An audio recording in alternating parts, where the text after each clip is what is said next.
learning about it, learning from it. But mostly I've been passionate about the debates we have related to the French economy and, importantly, the French's future of France. What's striking to me about these debates, the debates have actually changed. And the debates have changed over the last decade. Today, I think there's a broad agreement around one single idea, that economic growth matters. Economic growth, as it broadens, reduces polarization. I think that sounds obvious now about the need for economic growth, but not so long ago. It was still an open question whether competitiveness would truly sit at the center of France's economic vision. I think that question has been answered, and President Emmanuel Macron has been the key man driving that shift and answering that question. In fact, you could make an argument that no French leader has led his country at a more pivotal time since World War II. From the onset, President Macron has argued that France must strengthen itself. It must strengthen its defense. It must renew itself in its capacity to innovate, but also, importantly, and maybe more importantly today than ever before, and remain engaged in the world. That perspective has defined his presidency and is one that is helping to shape the conversation, the needed conversation about Europe's future. Ladies and gentlemen, please join me in welcoming the President of the French Republic, Emmanuel Macron.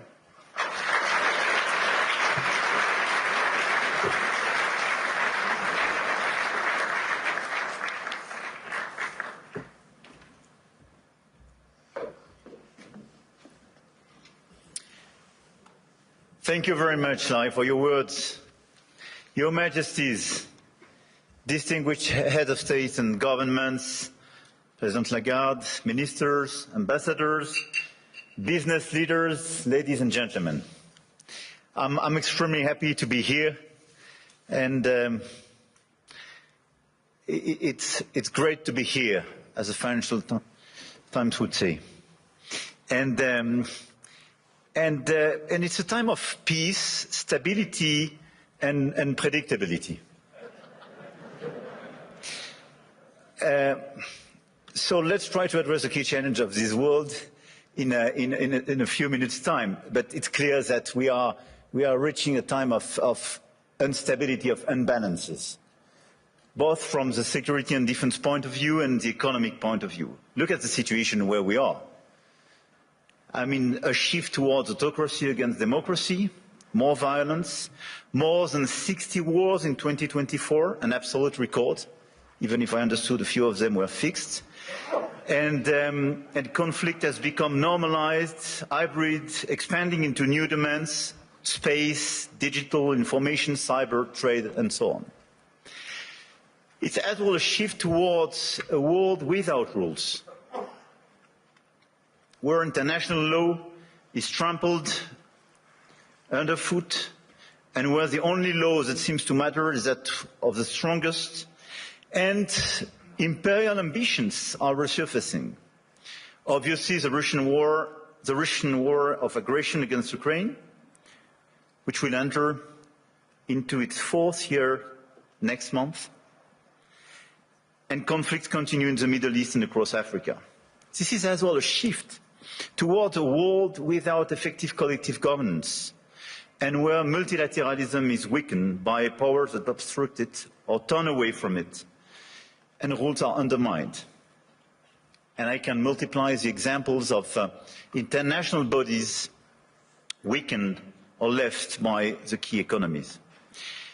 And when we look at the situation, it's clearly a very concerning time, because we are killing the structure where we can fix the situation and the common challenges we have. Without collective governance, cooperation gives way to relentless competition.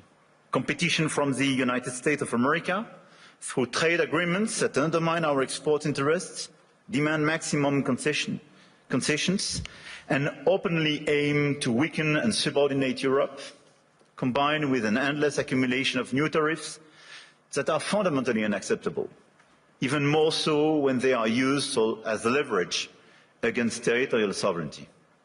And competition from China, where massive excess capacities are distortive practices, threaten to overwhelm entire industrial and commercial sectors. Export control has become more dangerous new tools, destabilizing global trade and the international system. And the answer, in order to fix this issue, is more cooperation and building new approaches. And it's clearly building more economic sovereignty and strategic autonomy, especially for the Europeans, which is for me the core answer. In this context, I want to exclude two approaches. The first approach would be to, I would say, to passively accept the law of the strongest, leading to vassalization and bloc politics. I think accepting a sort of new colonial approach doesn't make sense. And all the head of state and government and business leaders, which would be too complacent with such an approach, will take a huge responsibility. The second would be to adopt a purely moral posture, limiting ourselves to commentary. That path would condemn us to marginalization and powerlessness. Faced with the brutalization of the world, France and Europe must defend an effective multilateralism because it serves our interests and those of all who refuse to submit to the rule of force. And for me, the two answers are, on one side, more sovereignty and more autonomy for the Europeans, on the other side, an efficient multilateralism to deliver results through cooperation. Obviously, France and Europe are attached to national sovereignty and independence, to the United Nations and to its charter. And it's not an old-fashioned way to live multilateralism. It's just not to totally forget what we learned from the Second World War and remain committed to cooperation. And this is also because of those principles that we have decided to join the mutual exercise in Greenland without threatening anyone, but just supporting an ally and another European country, Denmark. Facing this order and this new situation, this year France holds the G7 presidency with a clear ambition to restore the G7 as a forum for frank dialogue among major economies and for collective and cooperative solutions. Trade wars, protectionist escalation, races towards overproduction will only produce losers. This is why addressing global economic imbalances is our key priority. And if we look at the situation, the current imbalances are due to some key phenomena, and we all have to deliver our own agenda. This includes American overconsumption, Chinese underconsumption and overinvestment, and European underinvestment and lack of competitiveness. And these imbalances are also reflected in development gaps, by the way, and we can no longer settle for aid that neither delivers sufficient results nor enables countries to escape poverty. So our objective through the G7 is to demonstrate that the world's major powers are still capable of reaching a shared diagnosis of the global economy and committing to concrete actions. Cooperating is not about blaming others. It is about assuming one's share of responsibility and contributing to solutions. So the objective of this G7 will be to build this framework of cooperation in order to fix the roots of these imbalances and restore efficient convergence and cooperation through multilateral frameworks. And the other objective is as well to build bridges and more cooperations with the emerging countries, the BRICS and the G20, because the fragmentation of this world would not make sense. Here, this point is for, I would say, the global agenda and how our G7 agenda. On the other side, we have the European answer. And for me, Europe clearly has to fix its key issues: the lack of growth, the lack of GDP per capita growth, and the three pillars of our strategy in order to deliver more sovereignty, more efficiency and more growth would be based on protection, simplification and investment. Because the diagnosis is well known, European competitiveness still lags behind that of the US, and in the current global order, facing precisely the Chinese approach, we have to react. So first, protection. Protection doesn't mean protectionism. But today's Europeans are too naive. This is the unique market open to everybody without checking level playing field. Nobody can access the Chinese market as people are accessing the European market for sure. But even if you take the US and a lot of other countries, the level of protection does exist for investment and trade. And the Europeans are the only one not to protect their own companies and their own markets when the other countries don't respect level playing field. This is why we have to be much more realistic if we want to protect our chemical industry, our industry, from the automotive sectors to a lot of others, because they are being literally killed by the lack of respect of a normal framework and level playing field. Europe has very strong tools now, and we have to use them when we are not respected and when the rules of the game are not respected, by the way. The anti-coercion mechanism is a powerful instrument, and we should not hesitate to deploy it in today's tough environment. We must also advance the principle of European preference. There is a North American preference in your market. There is no European preference today. We are progressively creating it, and in the latest documents and decisions taken by the decisions, we do have the first examples of that, but this is extremely good. And we are currently aligning closely with Germany to deliver an ambitious and simple framework. And this is a decisive project, and I count on the European Commission to present a proposal as well by early 2026 with the highest possible level of ambition in order to deliver, I would say, across the different sectors, the principle of European preference. This is a necessity. We must act on imports as well regarding this protection issue. And in the context of escalating trade tensions and Asian overcapacities, Europe must strengthen its trade defence instruments, including mirror measures to enforce regulatory standards, and we must improve the quality and added value of foreign direct investments, targeting projects with strong export potential. And this is core for the rebalancing with China. China is welcome, but what we need is more Chinese foreign direct investment in Europe, in some key sectors, to contribute to our growth, to transfer some technologies, and not just to export towards Europe some devices or products which sometimes don't have the same standards or are much more subsidized as the one being produced in Europe. It's not being protectionist, it's just restoring this level playing field and protecting our industry. So from safeguard clauses to mirror clauses to European preferences and incentives for more FDIs, this strategy is absolutely key. And in parallel, protecting our economies will also require a resilient strategy on both imports and exports to de-risk supply chains, particularly for raw materials, rare earths, semiconductors, chips, and to diversify our trade partners. The second pillar of the European economy and the European strategy should be simplification. And when I speak about simplification, we started with CSRD, CSDDD, and we have to do much more on different sectors, and we did it during the past few weeks on automotive, and we have to do it on chemical, digital, AI, banking, and so on.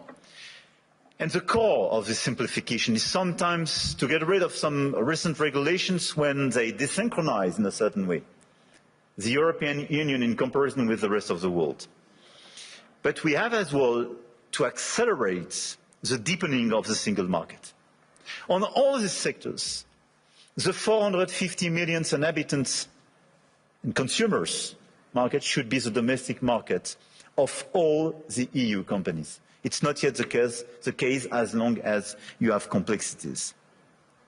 In doing so, we must ensure respect technological neutrality and non-discrimination within the European Union. This is another pillar, another point of simplification. Neutral approach in terms of technology and non-discrimination. We discriminate during such a long time between the different sources of energies. It's counterproductive for the Europeans themselves. Companies have a role to play, and we must act, and you must act. And clearly, you must help identify and concretely help us to simplify where it is needed. But for me, this agenda of simplification is not a matter of discussion, but just implementation, speed and scale. The third pillar of the European strategy for more competitiveness and more autonomy is based on investment and innovation. We have to invest much more. If there is a GDP per capita so different between the US and Europe, 65% to 70% of the explanation is due to the difference in terms of innovation. And the US was much more innovative because of public and private investment. So in our budget for the months to come, because we will negotiate during the years, this year in Europe, we have to invest much more money in the critical sectors where the innovation will be made. AI, quantum, green tech, but as well defense and security. The size of our common budget is not the right one. We have to invest much more money in order to be much more credible and accelerate this innovation agenda. But at the same time, if you look at the situation, we don't have sufficient private investment. And this is one of the main differences. We do have the savings as the Europeans, much more than the US, by the way. But this saving is overinvested in bonds and sometimes in equities, but outside Europe. So this is why the top priority should be securitization program. It is prepared, we have to accelerate the implementation. And second, capital market union. Precisely in order to have more integration and simplification, but to have an efficient capital market union in order to invest much more money and use our savings to be invested on innovation and equity in Europe. This agenda for me is our top priority, both the global and the European one. And it is to be implemented in the months to come, because everything is about acceleration. And France is committed to deliver this agenda. We work very closely with our key partner. And at the same time, our objective for France is to stabilize our results and our macro approach, and to remain the highly attractive country we are. We've been the most attractive country of Europe during the past 6 years, and to consolidate our deep structural reforms and our key advantage. And on top of the business framework we have, I want here to insist on the fact that we have a competitive, stable, low-carbon electricity supply. We exported last year 90 terawatt-hours of electricity, and a low-carbon one, based on our nuclear model. We have world-class innovation and research capabilities, and we will improve them. And we have one of the most vivid and active ecosystems in AI, quantum computing, energy transition, etc., and a lot of the startups and unicorns and large caps of these sectors are with me in my delegation today. And on top of that, let me insist, and I will stop here, on the fact that we have a high-quality infrastructure and large market with strong purchasing power. And we have a place where rule of law and predictability is still the rule of the game. And my guess is that it is largely underpriced by the market.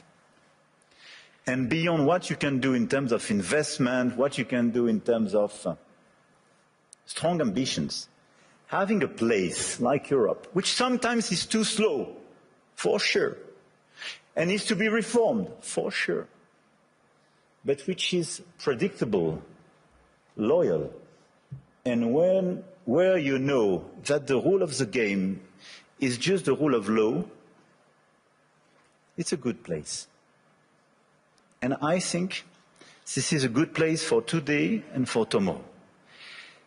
So we will be committed during 2026 to try to deliver this global agenda in order to fix global imbalances through more cooperation. And we will do our best in order to have a stronger Europe, much stronger, and more autonomous, based on the pillars I just mentioned, and based as well, and we can revert in the dialogue, but on more investment and commitments on defense and security, because we have to invest much more and invest much more. Because we do believe, and here in the epicenter of this continent, we do believe that we need more growth, we need more stability in this world, but we do prefer respect to bullies, we do prefer science to plotism, and we do prefer rule of law to brutality. You're welcome in Europe, and you are more than welcome to France.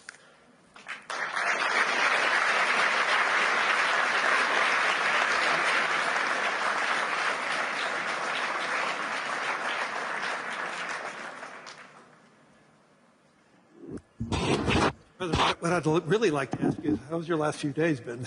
But importantly, though, you framed out an economic direction for France and for Europe. If you had to prioritize to transform France and Europe as fast as possible, you close saying, yes, we are slow, yes, but what can we do right now to really accelerate it, to broaden the economies across Europe, that we have more participants? Is there any one silver bullet that you could do to really accelerate that type of growth? I don't think there is one silver bullet, but I think on the very short run, given the situation in some critical sectors, I think the European preference is a necessity because we are desynchronized with the others.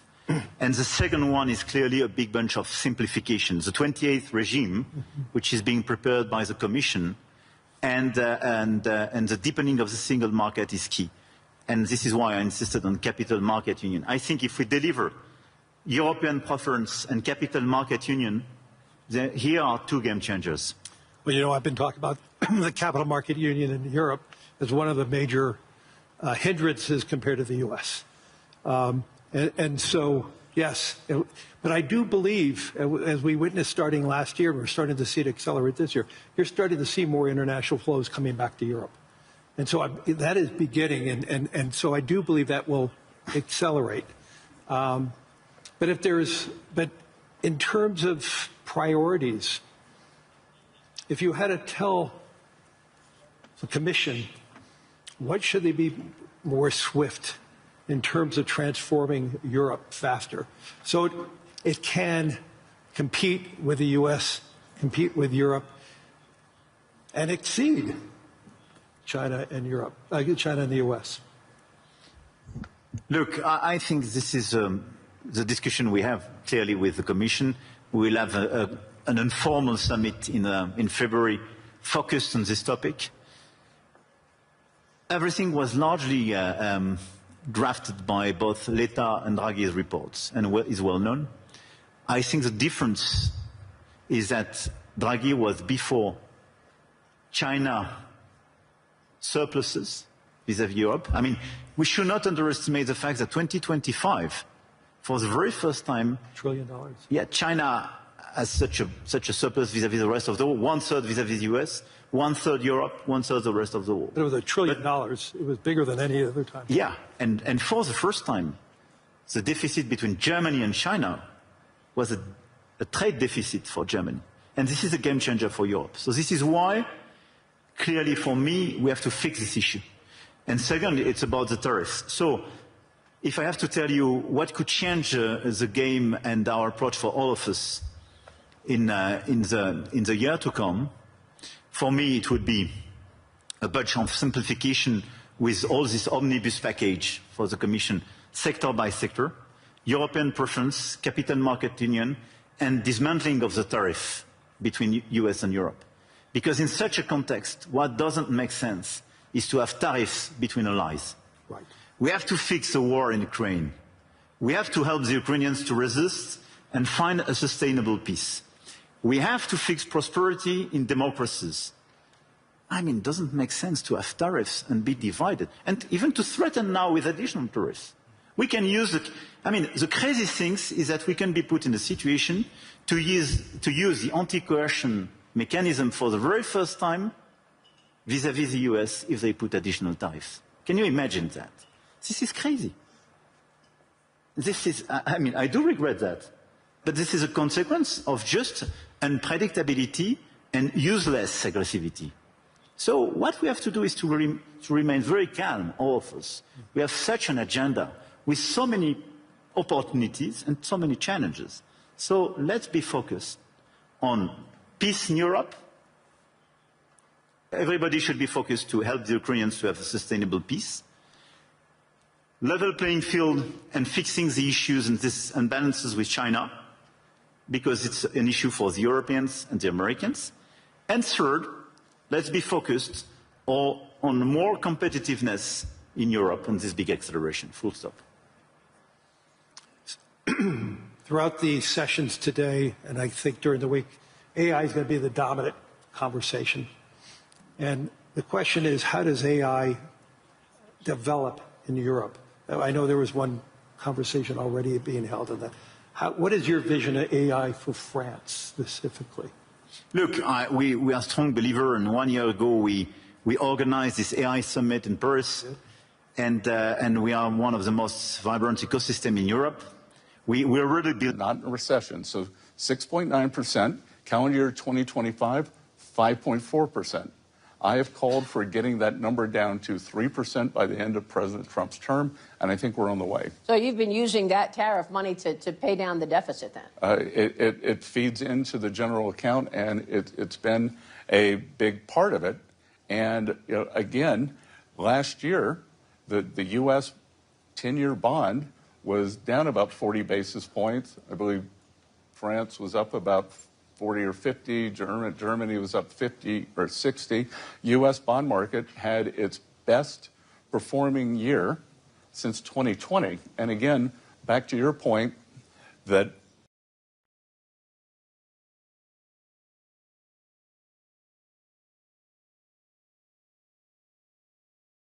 1 year ago. So we are building these capacities, and Europe was lagging behind the US and others on this field. We have talents, very good data scientists, mathematicians, and so on, and we are increasing our training programs and our capacities, and we have several hubs being identified, and we have a critical ecosystem with LLM champions, but as well, we have a startup on AI and quantum, I don't forget them, which are extremely present in all these different fields. One of the best evidence of the attractiveness and this vibrant ecosystem is that Jan LeCun when he decided to leave Meta and set up his own company, established it in France, a few weeks ago, which is for me a good evidence. Big win. A big win, and we will do our best to help him to work. This is a global company, but incorporated in France and established in France with these talents. So we have all these assets. But what is important for me now is to invest, to help all the startups and the companies in this sector to do much more and to increase, but to do my best in order to make sure that their domestic market is the EU market and not just the French one. Right. And when we speak about strengthening the single market, this is this point. And this is a game changer, because it means your domestic market is not just 68 million inhabitants, but 450 million. It's super important. And it's important for Europe to have that unified grid, which it does not have yet. Exactly. So, for the remaining time, is there any one message that you really want to push over the course of your remaining term that really will resonate, not just resonate for France, but resonate for the world? Look, I really believe that we are in in these very challenging times, and you mentioned some of these challenges in your speech, I did in mind, and unhappily we were even not totally complete. Mm-hmm. And at the same time we see the level of investment in this world, in the current environment, and the ongoing revolution. This level of investment has no comparison with what happened during the past years, not to say decades. So my main message would be, let's not be shy. Let's not be divided. Let's not accept a global order which will be decided by those who claim to have I would say, the bigger voice or the bigger stick or the bigger one, I don't know. But let's focus on just common interests and common challenges. We know what we have to fix: growth, peace, climate. And we should not forget climate in this current agenda. We want peace, we want growth, we want climate. And investment, innovation, everything should be dedicated to fix these three issues. And in order to fix these three issues, let's focus on the key investments, the key innovation, but our ability to cooperate as well. And let's be clear, Davos was founded for restoring a global discussion, having a global discussion between business leaders, but as well governments and so on. A global discussion is a discussion where everybody is respected and where you provide an improvement and a way forward for every place and every people in this world. This is the only way to make it sustainable. And I think this is the right way to do. And even if this is less present in the global debate today, we should focus much more on this approach. More cooperation, and let's focus on our key challenge to deliver peace, prosperity, and decarbonization of our economies for our fellow citizens. This is our duty. As business leaders, as head of states and governments, and we have everything in order to deliver this agenda. Just let's be coordinated. Let's not waste time with crazy ideas. Let's not open Pandora box or new topics. And it's not a time for new imperialism or new colonialism. This is a time of cooperation in order to fix these three global challenges for our fellow citizens. Full stop. We ran out of time. I want to thank the President of the Republic of France, Emmanuel Macron, for his wisdom, but most importantly, for your humanity and your leadership. Thank you, Larry. Thank you, Larry. I appreciate it.